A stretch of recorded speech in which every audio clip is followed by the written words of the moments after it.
Good morning and welcome to another edition of the 10,000 Club. Today, have the privilege to be with Doug Hale and Cindy Beckwith, who we're having a lot of fun together with before we even get started. So that's kind of fun energy to get started with. Doug Hale provides just an unlimited supply of laughter. So let's never a dull moment. Yeah. Gotta love that synergy, people. Well, good morning, everybody. Yeah. Good morning. So anyway, it's a crazy market. There aren't a lot of houses. There are lots of agents like ourselves out there who are thinking about, hey, what am I going to do if I don't have a buyer or seller? Like, how am I going to be connecting with people, and where are my buyers going to come from? So when we were thinking about what we could share with all of you today, we're trying to think about outside of the box. Like, what are other ways that you can earn income in this business called real estate? So today's topic is other ways to earn income. So anyway, what might you have to add to this, Cindy? What are ways that you interact with people outside of real estate who might be in real estate, but who aren't realtors? Yeah, and really, Tracy, when I got started in my career, I started building a referral basis, referrals from other agents. I kind of built relationships with other agents in other areas. And, especially if they're 5 hours away, 6 hours away, 3 hours away, you can actually build, and make some additional income by referring your clients to other agents in that area. And I offer it as a service. Okay, so what does that look like? What does additional income mean? Like, what could an agent expect if they were to get a referral from another area? Yeah, you could offer, and what I did is I would call, let's say I had a buyer and the buyer was looking in the Detroit area. Mm-hmm. I would say, hey, I'm not in the area, but I do have some really great agents that can assist you with that. Would you like me to contact them and put you guys connect you to so they can help you? And I did that. And when I call the other agent, I make sure that I have good detail on that buyer client, or if it's a seller client, and let them know price, what they're looking for, all that. And then again, the most important thing is then I put it in writing. I fill out a referral form before I give them the contact information. First I'll find out, do they work in that area? Do they work residential? This is what they're looking for, all that. And then I send it to them and get it in writing, which is really important. And Cindy, we have those forms, right? We have those forms in .loop, those referral forms. We do. They're blank referrals. Yep. If you're looking for they're going to be in the 5-star company forms, and then the form is labeled blank referral form. And when you go to 5-star company forms in .loop, you can go right up to the top. If you just type in the word referral, boom, it's going to pop right up, and you're going to be able to find that form. Doug, what would be a typical referral that you would ask for as a real estate agent from another real estate agent in another market? Well, that's a good question, because we all know that those are kind of negotiable, right? I mean, those are up to what the buyer's agent, the seller's agent kind of determine it's going to be natural. You'll see a lot of 25, 30, 35% in some markets. I'm dealing with one right now, and it's kind of interesting. My approach is a little different, Cindy. I spend a lot of time talking to my sphere about, their next moves. And when people say, hey, I'm looking to move to, I just talked to a guy yesterday in Scottsdale, Arizona. And how I ended up getting that name of that agent was from a mutual friend that spent some time out there. So he put me in touch with that agent. It was really nice because the service that I offered to my client here locally was that, why don't you let me reach out to a couple agents, kind of do a little pre-interview, if you will. I don't want you picking an agent out of the phone book out there in Scottsdale, Arizona. I'm sure they're all over the place, right? But this way, I can do a little bit of work ahead of time, put you in touch with that right agent. And lots of times we talk about the referral in that conversation. So it really makes that segue that much smoother. So then I can come back to my client and say, hey, here's the name of the agent that I talked to yesterday. I'd like you to take that name and number and maybe reach out, have a great opening conversation with them. And right, exactly. that's kind of how that's worked for me. And it's pretty smooth because people will call me back afterwards and say, I really appreciate you taking the time to do that. They're thinking that I'm just being a nice guy, right? Yeah. by connecting them, and I want to make sure the right things are happening. Yeah. But yet as an agent, there's a referral fee involved in this, and Right. people are very willing to pay you to give you a good qualified a lead in this case. So Right, exactly, because Yeah. I always say without that other agent, without you or Cindy in this case, as the situations you've described, without you, they wouldn't have met the client. So Exactly. whenever I have received a referral, I am absolutely grateful for the person that referred me that person. And I have no issues with paying it because without that introduction, I would not have that client to work with. So, Yeah. but the important thing I think you said there, Doug, was that you said to get it in writing. Yep. And, oftentimes when we do one inside of 5-star real estate, I'll just go into my 5-star closing file checklist and I'll put referral 25% to whomever it's going to. But when you get outside this family at 5-star real estate, you want to make sure that you do get that form and you do get it in writing with the details for that client. As you pass it off, you make sure you get that signed, because just like real estate, referrals must be signed and in writing, or they really don't. Writing, yes. We've got no teeth to hold that agent or that broker to. And the interesting thing is something you just said too about referring to that agent. I mean, we're working with agents that aren't 5-star agents. This guy works for Remax out there in Sun City, Arizona. So it's even more important to make sure that you have those conversations up front. To your point, Cindy, make sure everything is documented. Everybody understands where we're going with this. And it just makes it that much easier, that much more of a pleasurable experience up front. So. It does. And it's, just like Tracy said, in real estate, if it's not in writing, it doesn't mean anything. And it's a good record for you too. And plus it shows that you're a professional, you're serious about what you're doing. And, the other thing is too, and I'm sure everybody knows this, but with all the agents that we have in 5-star, make sure and get on the website and look and see who services those areas that you're not able to get to. That's a great resource, or even better yet, call us at broker support, because we can put you in touch with an agent that specializes in that area or, works in that area. Right, exactly. Yeah, if you're not familiar with the 5-star website, go to 5starmichigan.com, go into search for an agent, then you can search by area and it'll pull up the agents in that area. You may, ask a question or two on Facebook Connect. A lot of our agents will put a note on Facebook Connect. Hey, looking for an agent in XYZ, city, or does anyone know anyone that is in, Pensacola, Florida, or, in wherever it might be, because we're all connected to people. The other great resource is if you become a ninja. The Ninja website. So if you're a trained ninja, you know that guess what? There are a lot of other agents out there that think like I do, that were trained like I am. And so if I'm looking for someone who might be like-minded in how they run their business, I would go to that Ninja website. I would type in the area that I'm looking for, and then it's going to bring up a pro for me. And then I'm going to reach out to one of those agents and have a conversation and, make a connection somewhere else. So, but what could you expect? I mean, can either of you attest to how much extra income you earned in a given year from a number of referrals? I can give you a number. Last year I had 4.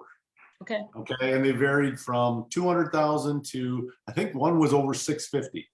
Okay. And again, the nice thing about that, a couple of these were actually in the state of Michigan. Now think about that for a minute. I mean, yes, I'm referring people to the Detroit area, the Traverse City area, the Lansing area. I mean, at 5-star, the thing that's wonderful to me is we've got trained professionals all over the state.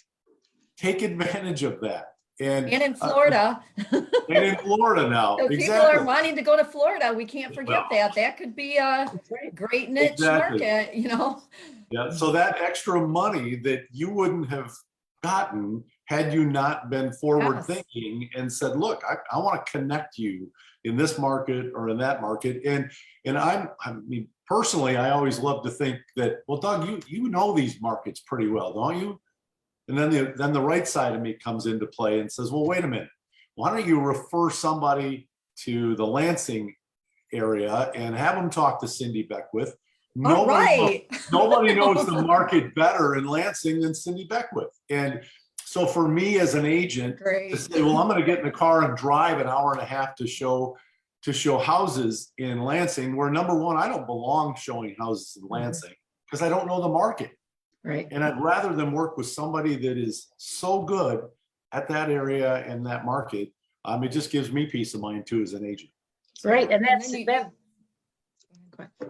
you build that rapport with that agent. And I have agents that still refer business to me. I've referred business to them too for years, because they know that I will take care of their clients. They don't have to worry. If they give me a referral, I'm going to take it from the beginning to the end.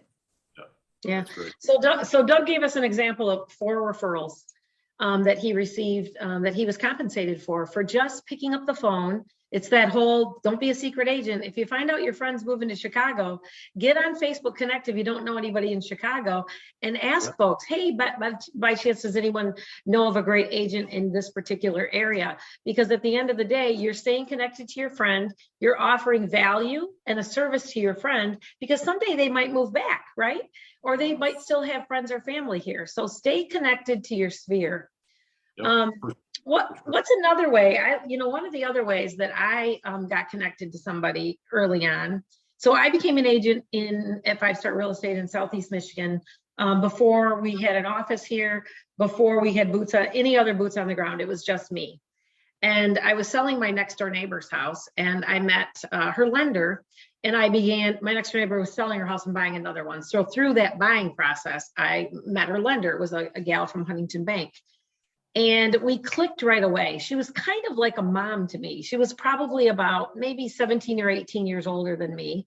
But we really connected. She was a crazy workaholic. I would get emails from her at 10 to 2, 3 a.m. She was crazy, but she was in the That's top. you, Cindy. That's you, Right. Miss Workaholic. You guys connected like So right now you know why we connected. But Sounds familiar. but you know what? I liked her a lot. And literally it was I think it was my second or my third transaction. Okay. She did not know that though. And I did not tell her. I was too afraid. Like, oh my gosh, she won't like me.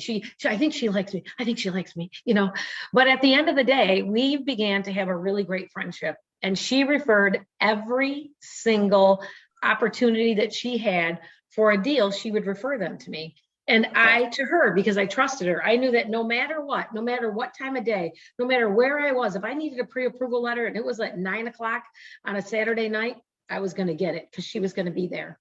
So my point of this is it goes back to relationships. So I've described a relationship that I had with a lender that ended up, she just retired. I sold her house. She moved to California.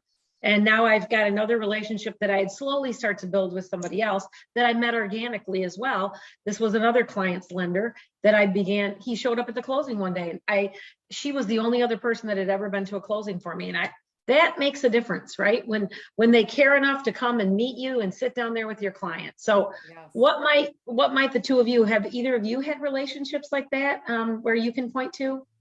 Oh yeah. I think a lender and again, Tracy, same with me. When I got started, I started building, relationships with a couple lenders. Actually last year I sold the lenders, him and his wife's house. But they know that they can depend on you. And so that's why you build a relationship with them. And that's why it's important to be professional. And when you're sending clients to those lenders too, give them as much information that you can, and just build on that. Inspectors too. I've sold inspectors' houses. Yeah, I don't think it stops there. I think if you can think about people that you're connecting with just throughout the whole transaction, like you just said, Cindy, the inspector, the lender, anybody that you run across, absolutely, those are the cultivation. Those are what's necessary to do that through the whole process. Yeah. So. Yeah. And you can point back to your tree, right? Here's your tree, Yes. right? And there's all these branches that go up, and those are your connections. And some branches are going to have more shoots that go off of them than others. But, when I think about this other lender that I have, I've sold him like 3 houses. I've sold his mom his dad because they're divorced, his sister, his other brother. I mean, they Wow. they just go off because they know Yeah. that they can trust you in the same way you're trusting them with your clients. So relationships are important. They're at the center point of your real estate business. For Yeah, sure. they really are. Sure. Well, I always tell people be loyal. Be loyal to those relationships because they will be loyal to you as well. So, Mhm. and if you are I mean, when I get a pre-approval letter from that lender, I don't have to question. I don't have to question that at all. That necessary work's been done. Now it's time for me to do what I do best. So, Yeah. makes sense. Yeah, you never know where those your clients may come from. That's why being, like Doug, kind and respectful and professional, because even with other agents, because you just never know who knows who and all that. Because the real estate world can be a small world too. You're going to deal with these people on a regular basis. If you do this as a career, you are going to deal with all those people too. You guys, So. this is a funny story, but it doesn't happen very often. But I'm getting a referral this upcoming week from another local real estate agent in another local real estate company. He can't handle these people. He just absolutely can't handle these people. And he said, I'm going to fire myself. That's it. Doug Hale, I want you to take him because you're way more patient, way more understanding. I'll pay you the 25% referral fee. Please take him off my plate. So That's awesome. if you don't think about where your next referral is coming from, think again, because there's an awful lot of opportunity even within your own community. Yeah, So, yeah. Wow, that's incredible because that points back to relationship, right? Like you have a good reputation, relationship. Yep. So yeah, I like that. I like that. Maybe I'll end up firing myself too. I don't know, but Right. at least we'll see what happens. We'll see what happens. The one thing I was going to say, so the gal that I used to work with, she was at Huntington Bank. And the reason why she had so many referrals, and I say this as we're talking to people who are looking to make connections with people. And the one thing about Huntington Bank is when you go into Huntington Bank and you walk up to the teller and they pull up your account, they can see you have a mortgage or you don't have a mortgage. But they ask you questions. Oh, I see that that you don't have a mortgage with us. Are you thinking about buying a house anytime soon? Oh, I see that you've got a mortgage with us. Are you interested in talking with the mortgage company about, refinancing or whatever it is? They train those people up front so that the phone rings to realtors because mortgage companies make connections and they don't always have an agent. So think about all the different banks out there that you may be able to build a relationship with, and maybe just say to them, hey, do you guys ever have any seminars or luncheons that I could join in on? Find ways to connect with them.